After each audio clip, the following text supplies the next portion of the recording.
je dis bien absolument rien gagné dans cette crise. À miser que sur le Maroc.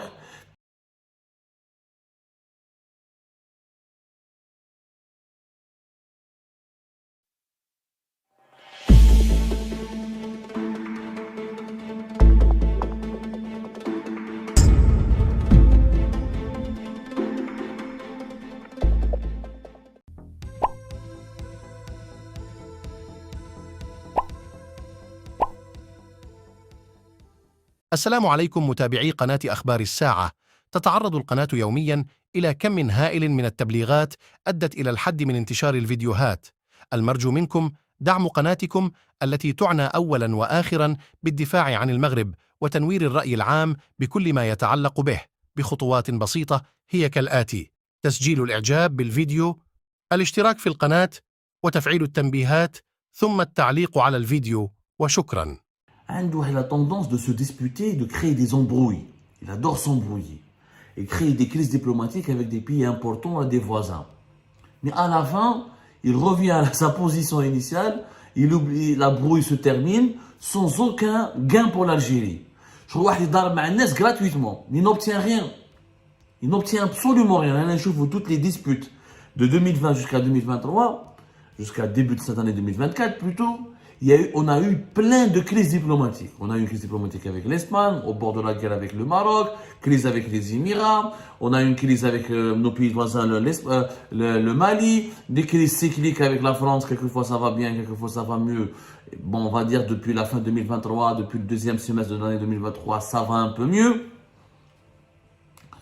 Mais globalement, nous avons eu une série de crises avec des pays vraiment importants. À l'Arabie Saoudite, on a eu une crise. L'Égypte, c'était très tendu.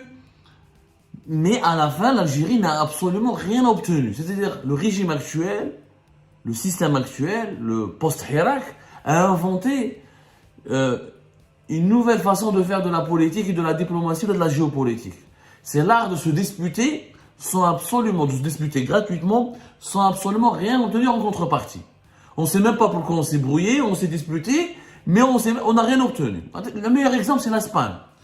L'Espagne, comme nous avons diabolisé l'Espagne depuis le printemps 2022, avec rupture quasiment des relations diplomatiques, qui gèlent des relations économiques depuis juin 2022.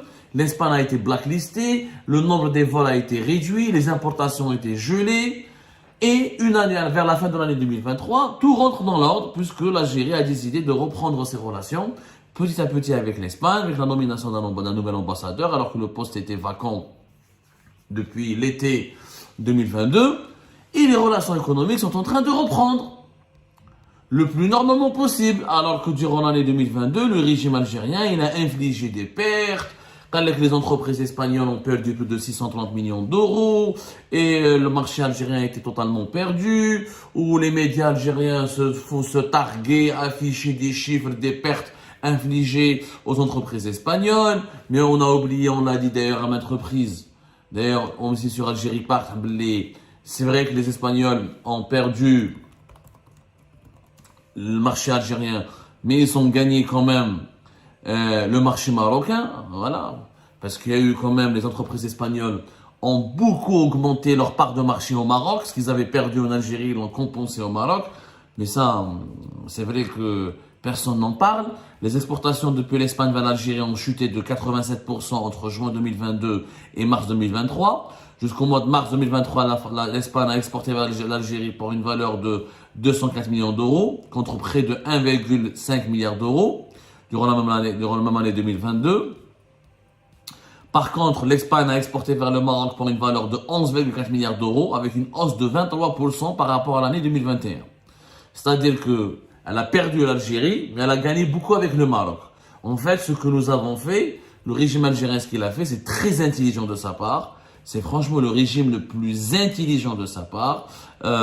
Il a poussé les entreprises espagnoles les investisseurs espagnols à miser que sur le Maroc, puisque lui, il leur a fermé l'accès au marché algérien. C'est-à-dire que nous avons donné un cadeau gratuitement au Maroc. C'est vraiment un cadeau. Normalement, il y a une compétition dans les pays voisins. Je vois l'Allemagne, l'Allemagne et la France, l'Angleterre et la France, le Canada et les États-Unis, normalement les pays voisins qui ont pratiquement un niveau de développement équivalent, ils se disputent, il y a une compétition pour attirer le nombre des investisseurs. Chaque pays veut attirer les investisseurs qui sont chez son voisin, pour que les emplois et la richesse soient créés sur son territoire national, pas sur le territoire de son voisin. Là, en Algérie, c'est le contraire. Le régime algérien, il a fermé le marché aux Espagnols, il leur a dit, allez, partez au Maroc. Il a fait un cadeau gratuitement pour les Marocains. Alors, les entreprises espagnoles, parce que derrière les importations, il y a des entreprises espagnoles qui avaient des filiales en Algérie, il y avait des producteurs algériens qui avaient des contrats avec les Espagnols, il y avait des Espagnols qui étaient associés avec des Algériens. Derrière les importations, c'est un concept global qui englobe des transactions économiques beaucoup plus complexes. Il y a beaucoup de producteurs algériens qui avaient besoin de la matière première en Espagne. Il y a beaucoup d'entreprises espagnoles qui voulaient s'implanter en Algérie ou qui avaient des intérêts économiques en Algérie. L'Algérie leur a fermé les portes. Ils sont partis au Maroc avec une augmentation de 23,7% des échanges économiques et 18, rien que durant le premier trimestre de l'année 2023, une augmentation de 18,6% des échanges économiques entre le Maroc et l'Espagne. Donc ça n'a pas marché. Le régime algérien. La preuve, le 14 janvier dernier, la BEF, donc l'association qui regroupe l'ensemble des établissements bancaires et financiers en Algérie, elle a demandé aux banques de débloquer l'importation de plusieurs produits made in Espagne, notamment ce qui est produits agricoles, notamment les poussins et les œufs destinés à la couverture, tout ce qui est pour le secteur avicole. Il se trouve que vous allez comprendre pourquoi le poulet était très cher en Algérie.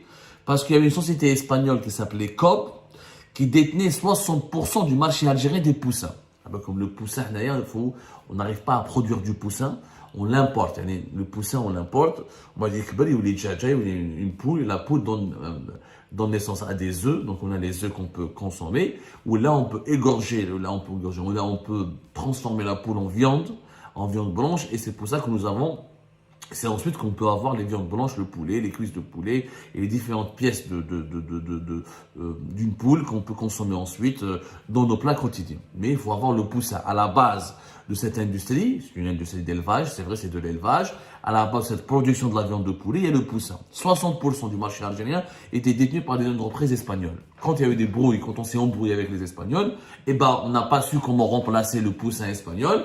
Comme nous, on ne produit pas du poussin. Donc, il y a eu l'inflation des prix de la viande de poulet qui a augmenté de 20 à 30%, voire même à 40% par certaines périodes entre l'année 2022 et 2023. Et ça a créé une grande crise du poulet et des œufs. Parce que le poulet et les œufs, la viande de poulet et les œufs, je rappelle, restent quand même parmi les principales carburants de l'inflation en Algérie. Je vous l'intelligence du régime algérien. Où je sanctionne une entreprise, je sanctionne des entreprises espagnoles qui détiennent 60%, qui me fournissent 60% du poussin qui me permet d'avoir des œufs et de la viande de poulet. Je vous l'intelligence des dirigeants algériens. Donc, à la fin, et voilà, le régime algérien a fait marche arrière. Il a fait marche arrière. Il a décidé de débloquer certains intérêts économiques espagnols en commençant par en commençant par les produits qui concernent l'industrie avicole, ou tout ce qui est produit de base pour avoir de la viande de poulet et des œufs. Je sais pas quoi dire. Qu'est-ce qu'on a gagné avec l'Espagne? Absolument rien. Et de notre côté, voilà, des chiffres très importants. On s'est disputé avec les Espagnols. On a dit la décision d'Aroha, parce qu'elle est belle comme la viande de poulet, à un moment donné, des augmentations catastrophiques. On a fait Algérie, on a des chiffres. La viande de poulet, par exemple, elle a augmenté de 15,8% entre novembre 2023 et octobre 2023. C'est quand même énormissime. Rien qu'en un seul mois, 15%. Par exemple, la viande de poulet, c'était 56,5% d'augmentation entre novembre 2022 et novembre 2023. C'est pour vous dire les conséquences catastrophiques de cette brouille que nous avons provoquée avec l'Espagne. La viande de poulet est la symbole, c'est le symbole plutôt significatif de l'inconséquence, de l'irrationalité de cette crise diplomatique que nous avons créée avec l'Espagne. Est-ce que les Espagnols ont cédé quelque chose à l'Algérie? Rien. On leur a bloqué le marché algérien, ils sont partis au marché marocain. Et ça a profité aux Marocains. Ok? Parce que les entreprises espagnoles, quand elles exportent vers le Maroc, elles payent des taxes. Il y a des taxes, etc. Elles créent des filiales, elles créent aussi des emplois et elles permettent aux entreprises marocaines de prospérer. Déjà, sur le plan politique, ça n'a pas changé. L'Espagne soutient toujours le plan d'autonomie du Sahara occidental. C'est le plan marocain, l'option marocaine. C'était la principale cause de l'embrouille. Sur le plan de l'énergie, par exemple, l'Algérie n'a pas enlevé le gaz à l'Espagne. Mais on leur a toujours vendu notre gaz. L'Algérie a terminé l'année 2023 en étant le premier fournisseur de gaz de l'Espagne. Je dis bien le premier fournisseur. 29,2, presque 30% du gaz consommé en Espagne provient d'Algérie. 29,2%. 30%. Nous avons repris notre première place de premier exportateur, alors qu'en 2021 et en 2022, on était mis en difficulté par les États-Unis d'Amérique, qui étaient devenus le premier fournisseur du gaz pour l'Espagne, notamment en 2021, surtout 2021. Et ça a commencé même en 2019.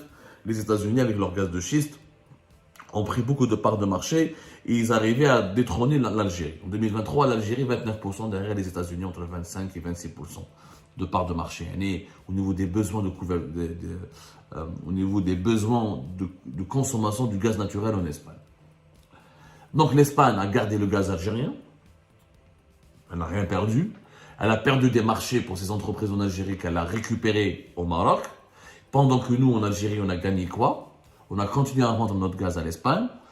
Et on a privé nos entreprises d'accès au marché espagnol et on a bouleversé des secteurs entiers qui étaient dépendants du partenariat économique avec l'Espagne, sachant que l'Espagne fait partie quand même des 5 ou les 6 pays les plus importants économiquement pour l'Algérie. C'était des échanges entre 3 et 4 milliards d'euros régulièrement chaque année quand même. Et le poulet a explosé, est devenu même un produit de luxe. Et à la fin, maintenant, une année plus tard, l'Algérie se révise, se remet en cause. Elle ne présente pas ses excuses à l'Espagne, mais elle décide de relancer ses relations avec l'Espagne et de procéder à ce qu'on appelle un dégel. Elle est de lever les sanctions et qui ont été décidées par l'Algérie à la compte de l'Espagne, notamment sur le plan économique et diplomatique, avec le retour d'un ambassadeur et la reprise progressive des importations depuis l'Espagne.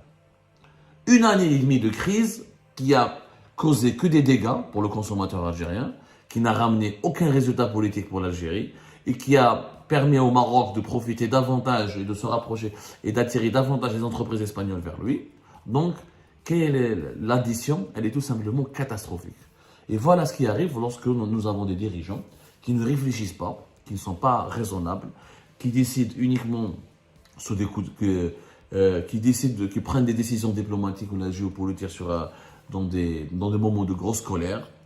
J'ai l'impression que le régime algérien mélange ou fait une confusion entre les relations conjugales avec les relations d'État à État. On ne se dispute pas avec un État étranger comme on se dispute avec sa femme. Je boycotte ma femme,